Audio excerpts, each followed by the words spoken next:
Bonsoir à tous, bienvenue à la Faisanderie, ce lundi 5 juillet 2021 à l'occasion de la 31e édition de l'Open Stade français. J'ai la chance d'être avec deux femmes aujourd'hui, Pascale Picmal qui est la présidente du Stade français tennis, section tennis donc, mais aussi la secrétaire générale du Stade français, Omnisport. Et je suis aussi avec Marie Barsac, qui est la directrice de l'impact et de l'héritage Paris 2024. Voilà, on va passer 30 minutes ensemble pour parler de sport, d'environnement, d'olympisme et du Stade français bien sûr. Tout d'abord, je commence avec toi Pascal, tu es un peu à la maison, puisque je crois que tu es là depuis quelques années, une vingtaine d'années, et tu es donc la présidente de la section tennis du Stade français depuis maintenant presque 2 ans. Oui, tout à fait. Merci Laurent. Donc, bonsoir, Pascale Picmal, présidente depuis 2 ans. Je suis arrivée au stade en 95 en tant que... Alors c'était un autre millénaire, mais en tant que joueuse de tennis équipière. J'étais -15 à l'époque. Et j'ai continué surtout à travailler dans la finance et un peu à jouer au tennis. Et il y a 2 ans, quand j'ai eu l'occasion de m'investir un peu dans l'association, je l'ai fait pour redynamiser la section, permettre des événements comme on tient aujourd'hui. L'Open Stade français, c'est un événement magnifique avec les meilleurs joueurs et joueuses d'Europe et les autres années du monde. Mais cette année, avec le Covid, c'est compliqué, qui viennent s'affronter sur nos terrains. Donc, merci d'être là. Je redonne à... On va reparler ensemble. Et donc, Marie Barsac, aussi stadiste depuis 1982. Oui, oui, ça ne me rajeunit pas. Je ne dirais pas mon âge, mais oui, effectivement. Alors pas qu'en tennis. J'ai commencé par l'athlé, je suis passée par le volley, et aujourd'hui je profite évidemment de la faisanderie et du tennis. Et aujourd'hui je suis directrice Impact et Héritage à Paris 2024, qui est une direction un peu nouvelle pour un comité d'organisation, puisqu'on a la chance de construire peu d'équipements. On s'appuie sur les magnifiques équipements parisiens, notamment Roland Garros pour le tennis par exemple. Et donc du coup, comme on construit peu d'événements, eh bien on a le temps de construire un héritage intangible fort. Super. Donc Pascal, donc tout à l'heure tu as dit qu'ici on accueillait donc les meilleurs joueurs européens, mais le Stade français c'est quand même une terre incroyable du tennis. Est-ce que tu peux nous en dire 2-3 mots ?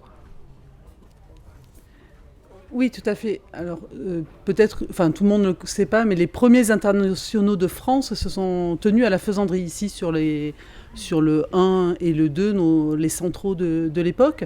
Donc, c'était avant Roland-Garros. Puis après, quand les internationaux se sont un peu plus développés, c'est un stadiste qui a donné le terrain de Roland-Garros pour bâtir un site d'accueil pour ces internationaux. Et en échange, le nommer Roland-Garros parce que ce n'était pas un joueur de tennis, mais c'était un stadiste réputé en tant qu'aviateur, mais un stadiste de par le rugby.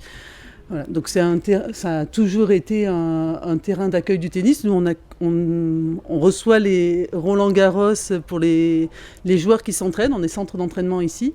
Et on a 19 terrains en terre battue et 36 terrains en tout. Donc un très beau complexe sportif autour du tennis. Oui, la Faisanderie, c'est bien sûr le tennis, mais c'est aussi le rugby. Il y a un terrain juste à ma gauche qui accueillait les premiers crunchs de l'histoire des France-Angleterre. On remonte, mais voilà, c'est pour parler de la Faisanderie multisport. Et même le marathon de Paris a connu ses premières heures, je crois, en lien avec la Faisanderie. Voilà, j'ai appris ça il y a quelques temps, donc j'aime le raconter. Et alors, je ne pense pas qu'il y ait eu des Jeux Olympiques ici, quand même pas. Non. Ça aurait été quand même... mais cela étant, il y aura des JO en 2024 à Paris. Et donc, encore une fois, on est avec Marie. Est-ce que tu peux nous donner un peu plus d'éléments sur l'approche environnementale concernant Paris 2024 ? Oui, évidemment, l'environnement, la transformation écologique est au cœur du projet. C'est un enjeu pour tous les citoyens du monde, en fait. Et évidemment, les Jeux s'engagent fort sur ce sujet. Le premier engagement qu'on a pris, c'est de diminuer drastiquement notre empreinte carbone. Ça veut dire qu'on va diminuer par 2 l'empreinte carbone générée par Londres en 2012. Donc, c'est pas rien. Donc, évidemment, ça s'accompagne d'énormément d'actions pour, avant de diminuer l'empreinte, même ne pas générer d'empreinte. Et donc, ça, c'est important.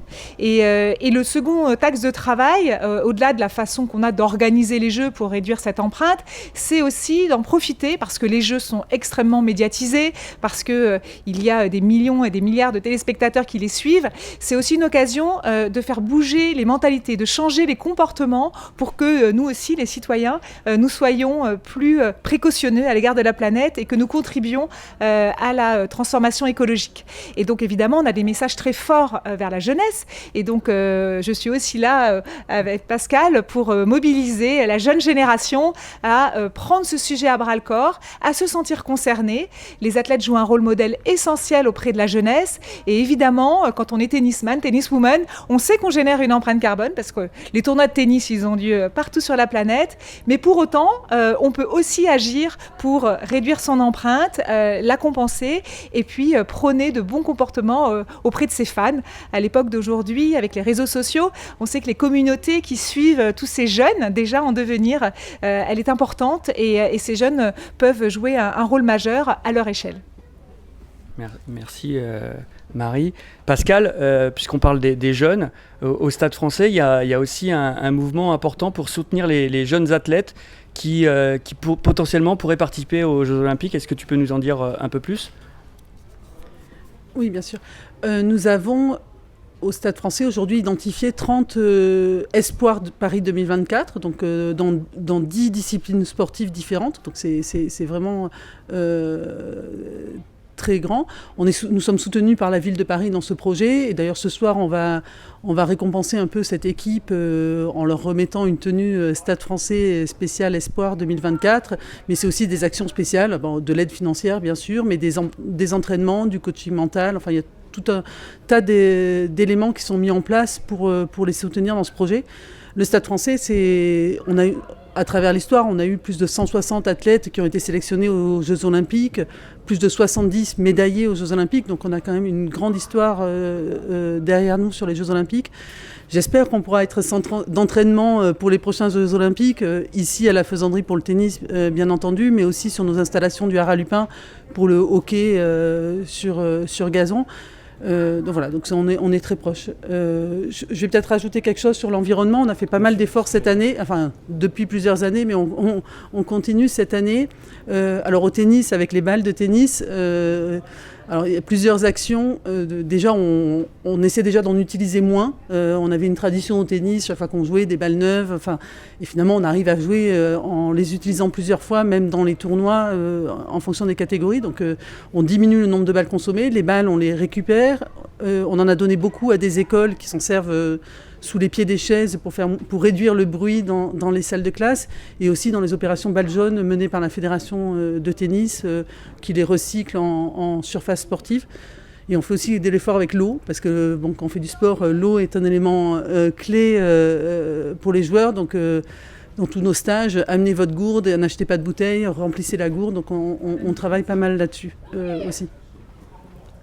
Effectivement, ici, il y a 10 hectares, tout à l'heure je le disais, dédiés au sport, mais c'est un lieu tellement green, tellement sain, naturel, qu'il faut justement l'entretenir en respectant cet environnement. Donc en tout cas, je sais que tous les stadistes sont très attachés à ce lieu et font très attention à ne pas le dénaturer. On va demander à Maxime de Tennis Magazine, la question de Tennis Magazine du coup, puisque encore une fois, à la fin du mois d'août, il y aura le prochain Tennis Magazine, et à l'intérieur, il y aura un reportage sur l'Open Stade français, et notamment on retrouvera les meilleurs moments de nos interviews et bien sûr les réponses aux questions de Maxime. C'est vrai. Alors je vais poser mes deux questions d'un coup. Alors premièrement, quelles sont les valeurs communes entre le Stade français et les Jeux Olympiques ? Et à 3 ans des Jeux, quels sont vos objectifs et vos appréhensions également ? Les valeurs, alors la valeur du Stade français, notre mission première est l'éducation des jeunes par le sport. Alors Jeux Olympiques, c'est une étape plus loin, mais au départ, il faut bien des clubs qui commencent par cette étape. Dans notre tournoi, on travaille au-delà du tennis, on travaille beaucoup sur l'attitude parce que c'est important. le mot qui revient, c'est champion dans son sport, c'est bien, mais champion dans sa vie, c'est mieux. Et c'est une valeur importante, donc autour du fair play, du partage, de l'éthique. Donc il y a beaucoup de travail, de la curiosité, c'est-à-dire qu'il y a des visites. On ne reçoit pas les jeunes que pour le tennis, on leur fait faire des visites de Paris, de monuments. Donc c'est important pour nous. Donc, c'est des bonnes valeurs, hein, c'est pas mal ça. c'est pas mal, oui. Oui, pour compléter ce que dit Pascal, c'est évidemment complètement vrai que les valeurs du sport sont les valeurs de la République même. On a un grand programme à Paris 2024 qui s'appelle Génération 2024, adressé aux écoles, aux collèges, aux lycées. Et on considère que le terrain de sport est un formidable outil pour promouvoir ces valeurs. Et les écoles sont très friandes finalement d'utiliser les valeurs du sport pour transmettre les valeurs de la République. Quand on parle de l'amitié, ça permet de transmettre les valeurs autour de la lutte contre le racisme, l'acceptation de l'autre, de la différence. Donc évidemment, le sport est un formidable outil et Paris 2024 souhaite évidemment bien s'en saisir et faire connaître aussi à l'attention de tout le pays ce que représente le sport et le rôle qu'il peut jouer en termes d'éducation auprès de la jeunesse. Ça, c'est aussi un message extrêmement important et ça fait partie de l'héritage que l'on souhaite laisser, qui est encore plus fort, la mobilisation du sport comme un outil d'éducation vers la jeunesse. Peut-être la deuxième question, c'était les défis, c'est ça ? Vos objectifs et vos appréhensions à travers des jeux. Nos objectifs, évidemment, c'est d'organiser des jeux spectaculaires. On a vraiment 3 enjeux. Donc, premièrement, des jeux spectaculaires pour qu'ils marquent l'histoire des jeux. On est une énième Olympiade, c'est vrai, mais celle-ci, parce que c'est chez nous, que c'est tous les 100 ans, c'est quand même pas si souvent. Donc, on va essayer vraiment de marquer l'histoire. Et vous allez voir, on a un concept assez extra de sports qui vont être dans les plus beaux endroits pour accueillir le sport. Donc, je parlais de Roland-Garros tout à l'heure, c'est quand même un écrin extraordinaire pour le tennis. Mais vous verrez aussi le sport dans des endroits assez méconnus et assez innovants comme l'équitation au château de Versailles, le tir à l'arc aux Invalides. On aura aussi le taekwondo et l'escrime au Grand Palais. Vous voyez qu'on va utiliser aussi tout le patrimoine architectural et culturel parisien pour accueillir les épreuves olympiques et paralympiques. Notre deuxième enjeu, c'est l'engagement pour que ces jeux soient aussi l'objet d'un formidable engagement populaire et aussi un moment d'union pour notre nation. Vous le savez, vous avez tous vécu comme moi les Coupes du Monde, 98 pour les plus anciens ou 2018 pour les plus jeunes. C'est des moments formidables de communion pour un pays. Et donc les jeux, chez nous, ça doit aussi être ça et ça doit concerner tous les Français, pas seulement les Parisiens, mais vraiment tout le pays, y compris dans les dom-toms. Et le troisième enjeu, c'est l'enjeu dont je m'occupe, c'est celui de l'héritage. Comment ces jeux ne sont pas seulement un événement qui est organisé sur un temps donné, mais comment ils sont là pour aussi laisser une trace et changer les mentalités, je vous le disais tout à l'heure, en termes d'éducation, utiliser le sport pour éduquer la jeunesse, mais aussi en termes d'inclusion, utiliser l'accueil des Jeux paralympiques pour changer le regard aussi de toute une génération et d'un pays sur le handicap. Ça, c'est vraiment un axe extrêmement fort de travail pour nous. Et puis, plus globalement, comment les Jeux sont un levier pour mettre plus de sport dans le quotidien des Français. On est aussi une société très sédentaire. Et là, on a un gros enjeu. On sort d'une crise, la crise de la Covid qui a touché vraiment les publics les plus fragiles, ceux qui sont le plus sédentaires. Et on voit que le sport, c'est la solution. Si on bouge plus au quotidien, on est en meilleure santé et donc on est moins malade. Donc ça aussi, c'est notre troisième enjeu en termes d'héritage. C'est vraiment de proposer le sport dans le quotidien des Français pour que ça reste une habitude de vie auprès des plus jeunes. On va mettre l'accent sur les jeunes, mais aussi pour tous les Français. Merci Marie, tu vois, il n'y a aucune appréhension à l'approche de cet événement. Merci Maxime, merci Tennis Magazine et merci mesdames, c'était un moment sympa où on parle de sport, d'environnement. Tu nous as donné la patate pour accueillir et être des citoyens français fiers de notre pays, de notre nation et de ces Jeux Olympiques. On a rendez-vous donc dans 3 ans, ça approche très très vite. Et quant à Pascal, nous on a un super tournoi à organiser, une 31e édition et on va voir plein de champions, des futurs champions et comme tu l'as dit, champion sur le terrain c'est bien mais champion dans la vie c'est encore mieux. Donc rendez-vous à Paris 2024 pour être tous des champions. Bye bye.